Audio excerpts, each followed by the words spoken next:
রয়েছে। সেই হজ্জের সূরাতুল হজ্জের ভিতরে আল্লাহ তাআলা সর্বপ্রথম দিকে আল্লাহ তাআলা কিয়ামতের ভয়াবহ দৃষ্টান্ত দিয়েছে। কিয়ামতের সাথে হজ্জের সম্পর্ক রয়েছেন। এই জন্য আল্লাহ তাআলা এর কারণে আল্লাহ তাআলা সর্বপ্রথম সূরাতুল হজ্জের ভিতরে ইয়া আইয়ুহান নাস ইত্তাকু রাব্বাকুম ইন্না জালজালাতাস সাআতি শাইউন আযীম, আল্লাহ তাআলা কিয়ামত সংক্রান্ত কিয়ামতের বিভীষিকাময় যে কঠিন পরিস্থিতি হবে, ওই পরিস্থিতির কথা সূরাতুল হজ্জের প্রথম শুরুতে আল্লাহ তাআলা অবতীর্ণ করে দিয়েছেন। কারণ কিয়ামতের ময়দান হবে আরফাতের ময়দান। এই জন্য কিয়ামতের সাথে হজ্জের একটি সম্পৃক্ততা রয়েছে। মুফাসসিরিনে কেরাম তাফসীরের কিতাবের ভিতরে লেখেন, এই জন্য আল্লাহ সুবহানাহু ওয়া তাআলা সূরাতুল হজ্জ অবতীর্ণ করেছেন। হজের প্রথম দৃষ্টান্তগুলো হলো কিয়ামত সংক্রান্ত। এত গুরুত্বপূর্ণ একটি বিধানের নাম হলো হজ্জ মাবরুর।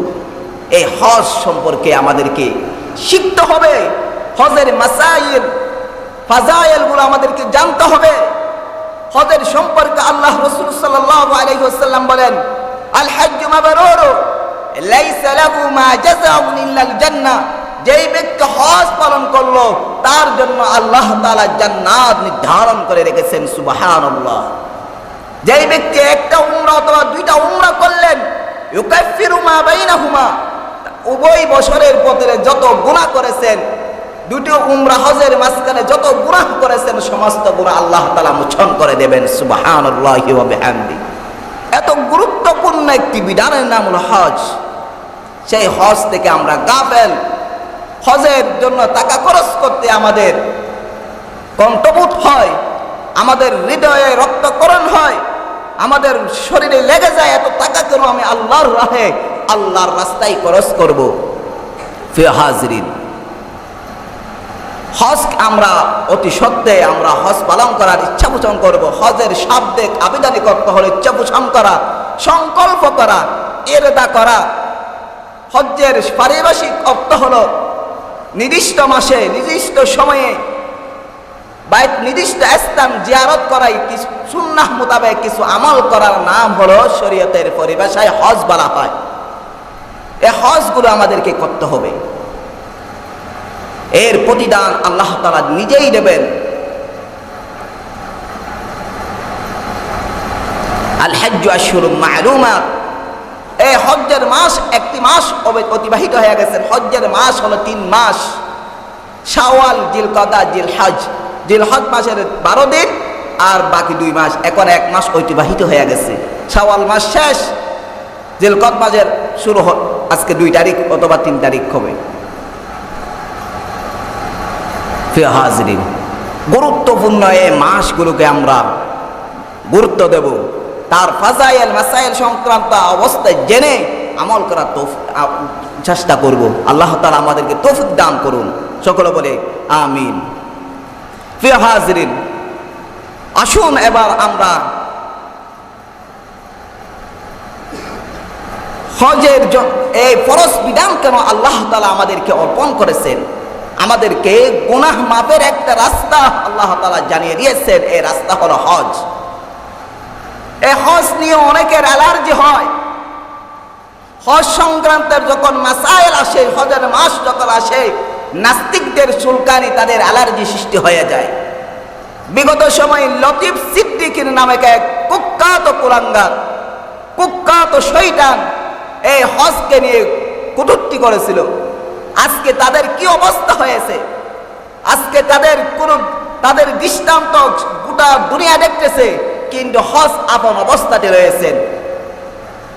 আল্লাহর বিধানকে কেউ পরিবর্তন করতে পারে না। আল্লাহ বলেন, লা তাবদীলা লিকালিমাতিল্লাহ, লা তাবদীলা লিখালকিল্লাহ। আল্লাহ তাআলার কালাম, আল্লাহ তাআলার বিধানকে কোনো ব্যক্তি পরিবর্তন করতে পারে না। যারাই আল্লাহ তাআলার বিধানের সাথে তত্ত্বামস্কারে আর বিদ্রুপ করেছেন, তারা লাঞ্ছনার শিকার হয়েছে, তারা অপদস্থ হয়েছে। কারণ আল্লাহ তাআলা সুবহানাহু ওয়া তাআলা ইব্রাহিম আলাইহিস সালাতু ওয়াস সালাম সর্বপ্রথম এই মসজিদে হারাম নির্মাণ করে আল্লাহর কাছে দোয়া করেছিলেন। আল্লাহ তাআলা আদেশ করলেন মুআজ্জিন ফিন নাস বিল হজ। ওগো ইব্রাহিম আলাইহিস সালাতু ওয়াস সালাম, আপনি গোটা দুনিয়ার যত উম্মাহ পৃথিবীতে আবির্ভূত হবে সকলকে শুনিয়ে দেন, শুনিয়ে দেওয়ার দায়িত্ব আমার। আপনি আযান দিয়ে দেন, সবাইকে হজ্জের জন্য আহ্বান করেন। মসজিদে হারাম নির্মাণ করার পরে হজ্জের জন্য ওয়াজ্জিন লিন নাস বিল হজ, মানুষদেরকে আপনি ঘোষণা করে দেন। এই জন্য আমাদেরকে ঘোষণা করতে হবে, প্রতি বছরে মৌসুম অনুযায়ী আমাদেরকে আলোকপাত করতে হয়। যেহেতু হজের মৌসুম, এই জন্য আমাদেরকে এই বিষয়ে কিছু কথা বলার চেষ্টা করেছি। এবার আসুন, বর্তমান আরেকটা নতুন ফিতনা হলো নারী কমিশন সংস্কার নামে একটি ফিতনা নতুনভাবে আবির্ভূত হয়েছে। বর্তমান উপদেষ্টার প্রধানকে এই নারী সংস্কারের কুখ্যাত পতিতালয়ের এই সমস্ত কর্মীগুলো 318 পৃষ্ঠার একটি প্রতিবেদন তারা জমা দিয়েছে। তারা এখানে আল্লাহর সাথে বিদ্রোহ ঘোষণা করতে চায়, তারা আল্লাহর আইনের মধ্যে হাত দিতে চায়। তারা 1 নম্বর আপত্তি তুলেছেন, ইসলাম আমাদেরকে বৈষম্য করেছেন, নাউযুবিল্লাহি মিন যালিক। ইসলাম কি নারীদেরকে বৈষম্য করেছেন নাকি নারীদেরকে সম্মান দিয়েছেন? কথা বুঝেন না মনে হয়। ইসলাম নারীদেরকে একচাটিয়াভাবে আল্লাহ তাআলা ইসলামের মাধ্যমে নারীদেরকে সম্মানে দিয়ে ভূষিত করেছেন। ওয়ালাকাদ কাররামনা বানি আদম, ইবাদতের ক্ষেত্রে পুরুষ আর নারী সমান, কিন্তু মর্যাদা দিক দিয়ে নারী পুরুষের চাইতে সম্মানিত হবে। আল্লাহ তাআলা নারীর মর্যাদা দান করলেন। আর ওই সমস্ত নাস্তিকগুলো বলতেছেন আল্লাহ তাআলা ইসলাম নারীদেরকে বৈষম্যের শিকার, ইসলামের কারণে নারীরা বৈষম্যের শিকার, নাউযুবিল্লাহি মিন যালিক। এই সমস্ত কথা যদি কোনো ব্যক্তি বলে, সাথে সাথে তার ঈমান চলে যাবে। এখান থেকে আমাদেরকে সতর্কতা হতে হবে। ইসলাম নারীদেরকে কি কি অধিকার দিয়েছেন সেগুলো আমাদেরকে জেনে রাখা দরকার। ইসলাম নারীদেরকে, পুরুষদেরকে ইসলাম বলেছেন পুরুষ যদি জিহাদের ময়দানে শহীদ হলে শহীদের সওয়াব পাবে। নারীর সন্তান যদি, শিশু সন্তান যদি ভূমিষ্ঠ হওয়ার পরে যদি মৃত্যুবরণ করে, ওই নারী শহীদের মর্যাদা পাবেন। সুবহানাল্লাহ, কত সম্মান ইসলাম নারীদেরকে দিয়েছেন। ইসলাম নারীদেরকে এমন সম্মান দিয়েছেন, নারীকে শুরু থেকে লালন পালন করার দায়িত্ব তার বাবার উপর অর্পণ করেছেন। যদি বাবা না থাকে তার বড় ভাইদের উপর অর্পণ করেছেন। এরপর নারীর মর্যাদা রক্ষা করার জন্য তাকে স্বামী তার দেখভাল, তার দেখাশোনা করার দায়িত্ব দিয়েছেন। নারীকে আল্লাহ তাআলার রানী হিসাবে দুনিয়াতে প্রেরণ করেছেন। আর ওই সমস্ত নাস্তিক মুরতাদারা বলেন ইসলাম নারীদেরকে কিছু অধিকার দেয় নাই, সমান অধিকার চায়। তারা সমান অধিকারের স্লোগান দেয়। এই সমান অধিকারের স্লোগান দিয়েছিলেন কুখ্যাত নাস্তিক তাসলিমা নাসরিন। 1996 খ্রিস্টাব্দে সর্বপ্রথম কুখ্যাত নাস্তিক তাসলিমা নাসরিন সমান অধিকারের স্লোগান তুললেন। বাংলাদেশের প্রান্তে প্রান্তে সেই স্লোগান ছড়িয়ে দিয়েছিলেন। বোরকা নিষিদ্ধ করার দাবি তুললেন এবং সমান অধিকারের স্লোগান তুললেন। এমন পরিণতি হলো সেই কুখ্যাত তাসলিমা নাসরিনের, সেই তাসলিমা নাসরিন যে বোরকার বিরুদ্ধে বলার কারণে সেই বোরকা পরিধান করে তাকে দেশ ছাড়তে বাধ্য হয়েছে। কারণ 90% মুসলমানদের দেশ হলো এই বাংলাদেশ। এই বাংলাদেশের মধ্যে সব কিছু মানুষ সহ্য করবে, সব কিছু মানুষ বরদাস্ত করবে। ইসলাম নিয়ে যদি ছিনিমিনি করা হয়, ইসলামের বিধিবিধান নিয়ে যদি টোন তাসা করা হয়, ইসলামের বিধানকে যদি পরিবর্তন করতে চায়, প্রত্যেক অঞ্চল থেকে, প্রতিটি এলাকা থেকে মুসলমানেরা সজাগ হয়ে যায়। এটা মুসলমানদের পরিচয়। কিন্তু কুখ্যাত তাসলিমা নাসরিন বাংলাদেশ থেকে চলে গেলেও তার পুতান্ত কতগুলো বাচ্চা এখনো পর্যন্ত তার দেওয়া ডিমগুলো এখানে এখন পর্যন্ত রেখে গেছেন। এই তাসলিমা নাসরিনের উত্তরসূরিগণ আজকে কোরআন সুন্নাহকে বৃদ্ধাঙ্গুলি প্রদর্শন করে নারী নীতিমালা বলে, নারীর প্রতিবেদন বলে তারা পাশ্চাত্য সভ্যতা আমার দেশের বিরুদ্ধে অনুপ্রবেশ করতে চায়। তারা আরেকটা বস্তু তুলেছেন, আল্লাহ পাক রব্বুল আলামিন মানুষ মেয়েদেরকে প্রতি মাসে একটা ঋতুস্রাব দিয়েছেন। এটা আল্লাহর বিধান। আল্লাহ কোরআনে বলেছেন ওয়াসআলুনাকা আনিল মাহিদ, আপনাকে হাইজ সম্পর্কে, ঋতুস্রাব সম্পর্কে প্রশ্ন করবেন। এত নারীদেরকে আল্লাহ তাআলা এমন একটা জিনিস দিয়েছেন, প্রতি মাসে তাদেরকে একটা ঋতুস্রাব হয়। আর নাস্তিকবাদীরা বলতেছেন এটা হচ্ছে কুসংস্কার, নাউজুবিল্লাহ। তাহলে তারা আল্লাহর সাথে সংঘর্ষ করতে চায় কিনা? নমরুদ আল্লাহর সাথে সংঘর্ষ করার কারণে নমরুদ ধ্বংস হয়েছে কিনা? ফেরআউন আল্লাহর সাথে সংঘর্ষ করার কারণে ফেরআউন ধ্বংস হয়েছে কিনা? আবু জাহেল আল্লাহর সাথে সংঘর্ষ করার কারণে তারা ধ্বংস হয়েছে কিনা?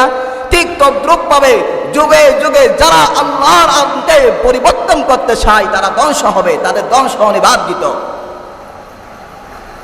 আল্লাহ তাআলা আমাদেরকে এই দুনিয়াতে পাঠাইছেন কি জন্য? আল্লাহর গোলামি করার জন্য, আল্লাহর ইবাদত করার জন্য। আর আমরা আল্লাহর ইবাদত বাদ দিয়ে খ্রিস্টীয় কালচার, পাশ্চাত্য সভ্যতাগুলো, পশ্চিমাদের আমদানিকৃত তাদের কুসংস্কৃতিগুলো আমরা গ্রহণ করার কারণে আজকে আমরা দলে দলে পদস্থ। আজকে দলে দলে আমরা লাঞ্ছনার শিকার হচ্ছে। এর কারণ হলো এই পাশ্চাত্য সভ্যতা, পশ্চিমাদের আমদানিকৃত সংস্কৃতিগুলোকে আমাদেরকে বর্জন করতে হবে। কোরআন সুন্নাহর সংস্কৃতি, কোরআন সুন্নাহ যে বিধিবিধান দিয়েছেন সেই বিধিবিধানকে আমাদেরকে ধরতে হবে। আল্লাহর রাসূল বলেছেন, তামাসসাক ফীকুম আমরাইন লাম তাদিল্লু মা তামাসসাকতুম বিহিমা কিতাবাল্লাহ।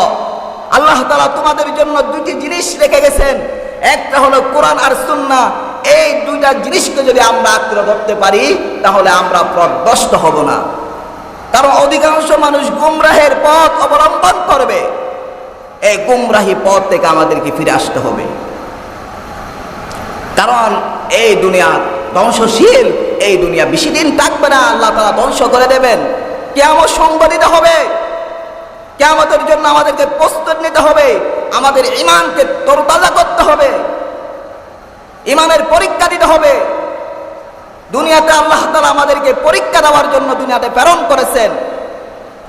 আল্লাহ রাব্বুল আলামিন বলেন, وَلَنَبْلُوَنَّكُمْ بِشَيْءٍ مِّنَ الْخَوْفِ وَالْجُوعِ وَنَقْصٍ مِّنَ الْأَمْوَالِ وَالْأَنفُسِ وَالثَّمَرَاتِ وَبَشِّرِ الصَّابِرِينَ।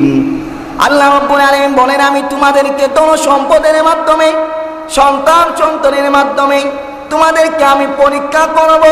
وَلَقَدْ فَتَنَّا الَّذِينَ مِن قَبْلِهِمْ فَلَيَعْلَمَنَّ الَّذِينَ صَدَقُوا وَلَيَعْلَمَنَّ الْكَاذِبِينَ। আল্লাহ তাআলা তোমাদের পূর্ব উত্তরসূরিদেরকে পরীক্ষা নিরীক্ষা করেছেন, তোমাদেরকে পরীক্ষা করবে। পরীক্ষার মধ্যে পাস করতে হবে।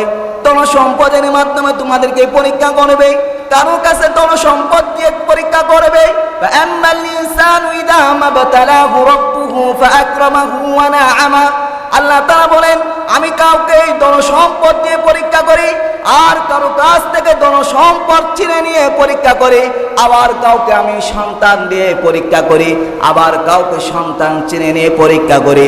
অতএব তোমাদেরকে কি করতে হবে? ওয়াবাশশিরুস সাবিরিন, আল্লাহর কাছে ধৈর্য ধরতে হবে। হযরত ইব্রাহিম আলাইহিস সালাতু ওয়াস সালাম তিনবার পরীক্ষার সম্মুখীন হয়েছে। একবার নমরুদ ইব্রাহিম আলাইহিস সালাতু ওয়াস সালামকে ধ্বংস করার জন্য আগুনের বিস্তর তৈরি করলেন, আগুনের মধ্যে নিক্ষেপ করলেন। ইব্রাহিম সবর করলেন, ধৈর্য ধারণ করলেন। আল্লাহ রাব্বুল আলামিন আগুনকে নির্দেশ করে দিলেন, কুল্লা ইয়া নারু কুনি বারদান ওয়া সালামান আলা ইব্রাহিম। ও আগুন ঠান্ডা হয়ে যাক, আমার বন্ধু খলিল। ওয়াত্তাখাযাল্লাহু ইব্রাহিম মুসাল্লা। আল্লাহ তাআলার বন্ধু ইব্রাহিমকে পরীক্ষা করলেন। ইব্রাহিম পরীক্ষার মধ্যে পাস করলেন। দ্বিতীয় নম্বর পরীক্ষা করলেন। 90 বছর বয়স হয়ে গেল, ইব্রাহিমের কোনো সন্তান নাই। আবার হাবিবি হাজরাকে বিবাহ করার পরে 95 বছর বয়সে হযরত ইব্রাহিম আলাইহিস সালাতু ওয়াস সালাম একটি সন্তানের বাবা হলেন। সন্তানের বাবা হওয়ার পরে আল্লাহ আদেশ করলেন, তোমার স্ত্রীকে নির্বাস দিয়ে দাও, এমন জঙ্গলের ভিতরে রেখে এসে যাও। মাত্র 2 দিন 3 দিনের ভিতরে সন্তান হলো। এরপরে আবার স্ত্রী আর সন্তানকে নির্জলায় মরুপ্রান্তে রেখে আসলেন। সেখানেও ইব্রাহিম আলাইহিস সালাতু ওয়াস সালাম পরীক্ষার সম্মুখীন হলেন। ইব্রাহিম আলাইহিস সালাতু ওয়াস সালাম আল্লাহর কাছে দোয়া করলেন, মরুপ্রান্ত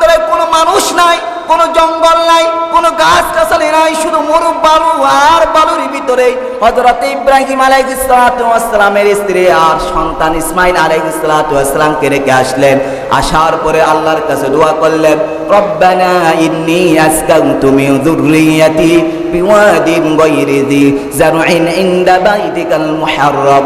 আল্লাহর কাছে দোয়া করলেন, ও আল্লাহ, আমি আমার সন্তানদেরকে আপনার পনাগত্যার করার জন্য আমি রেখে আসলাম, আপনি তাদেরকে ভাবে নিরাপত্তা রাখেন। ফাকিমুস সালাহ, প্রথম দোয়া করলেন তারা যেন আপনার নামাজ কায়েম করতে পারে। তাহউই ইলাইহিম ওয়ারযুকহুম মিনাস সামারাত, এরপর দোয়া করলেন আপনি ওই মরু প্রান্তের মধ্যে এমন রিজিকের ব্যবস্থা করে দেন। ইব্রাহিম আলাইহিস সালাতু ওয়াস সালামের দোয়া আল্লাহ তাআলা কবুল করলেন।